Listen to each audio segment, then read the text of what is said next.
Hello everyone, welcome to Power Electronics Tutorials. In this video, I am going to discuss the principle of working of a buck-boost regulator. Before I start the discussion on the buck-boost regulator, let me state what the buck and boost regulators individually do.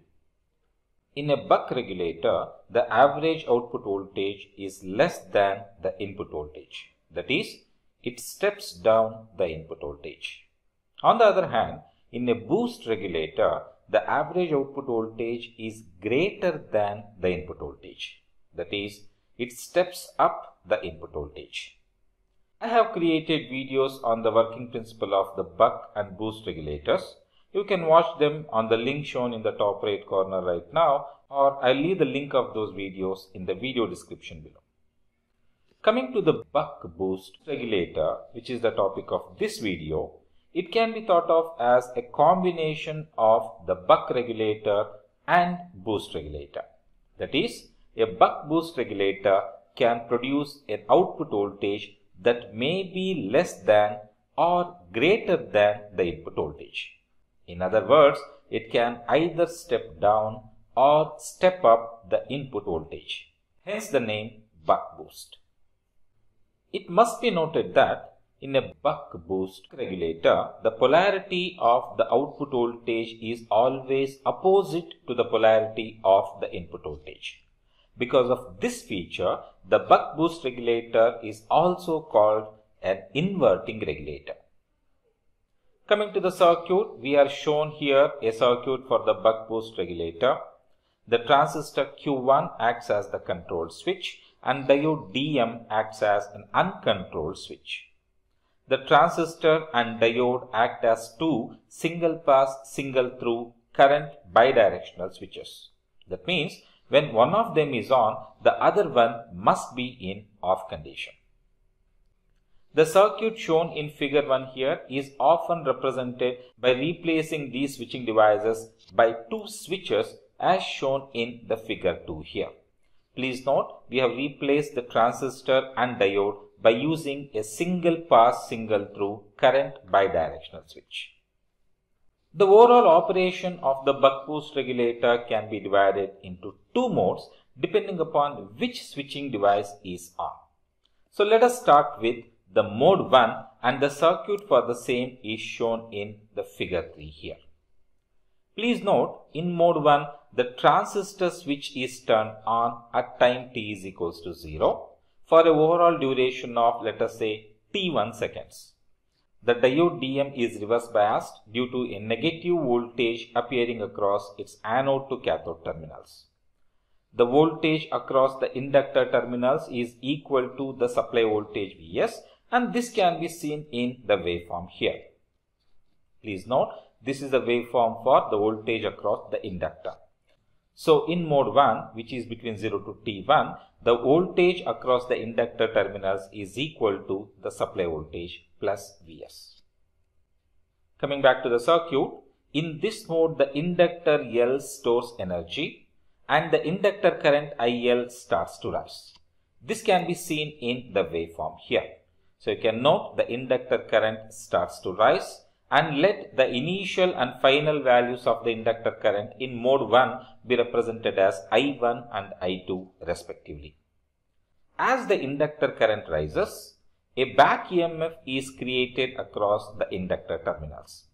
You can imagine this back EMF as a battery with its positive polarity terminal facing up and the negative terminal facing down. Coming back to the main circuit, we note that the inductor current IL is split into the capacitor current IC and the load current I0. Since the diode DM is in off state, the current I1, which is measured at the anode of diode DM, is 0. This is shown in the waveform here.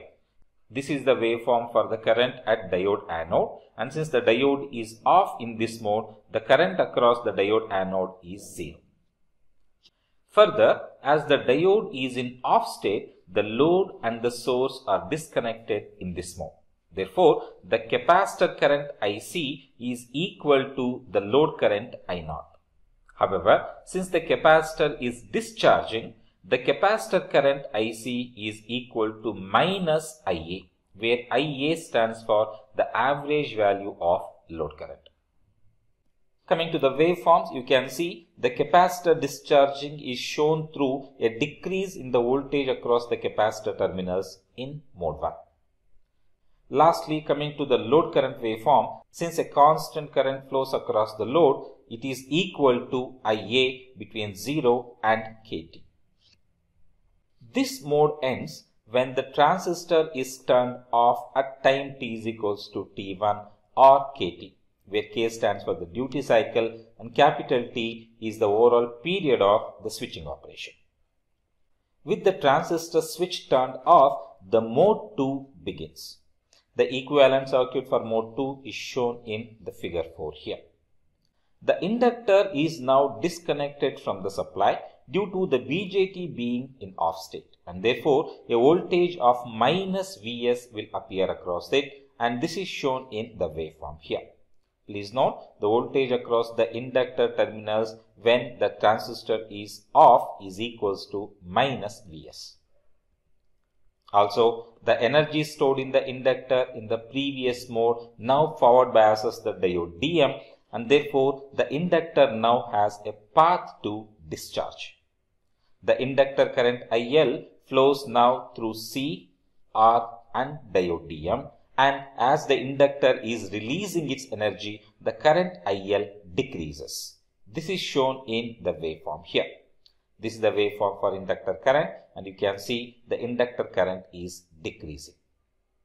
Now, coming to the current at the diode anode, since the same current that flows across the inductor also flows across the diode anode, the same waveform what we have for the inductor current in mode 2 will appear for the diode anode current in mode 2.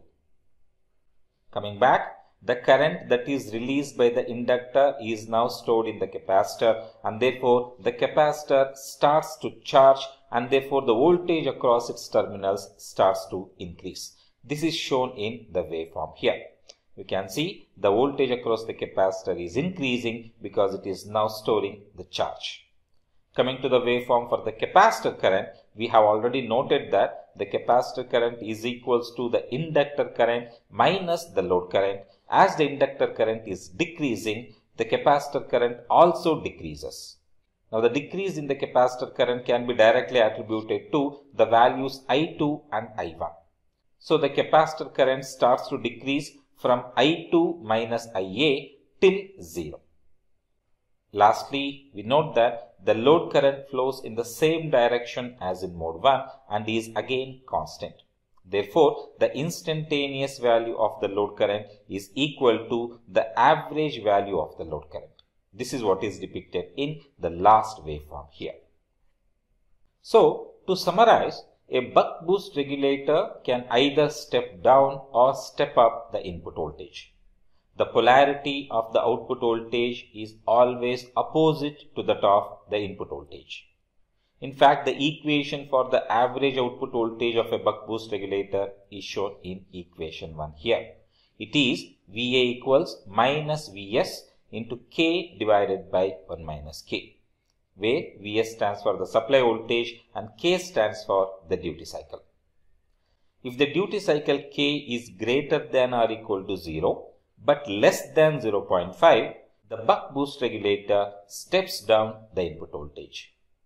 On the other hand, if the duty cycle is greater than 0.5 but less than or equal to 1, then the buck-boost regulator steps up the input voltage.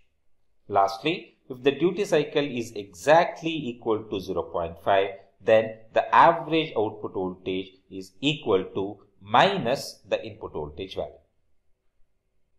Right. That is about the discussion on the buck-boost regulator working principle. In my next video, I'll discuss the detailed mathematical analysis of the buck-boost regulator. I will also simulate the buck-boost regulator using the ORCAD PSpice simulation tool in the next video. Right. If you like this video, kindly like and share this video and subscribe to my channel for more videos on power electronics. Thank you for watching. Have a good day.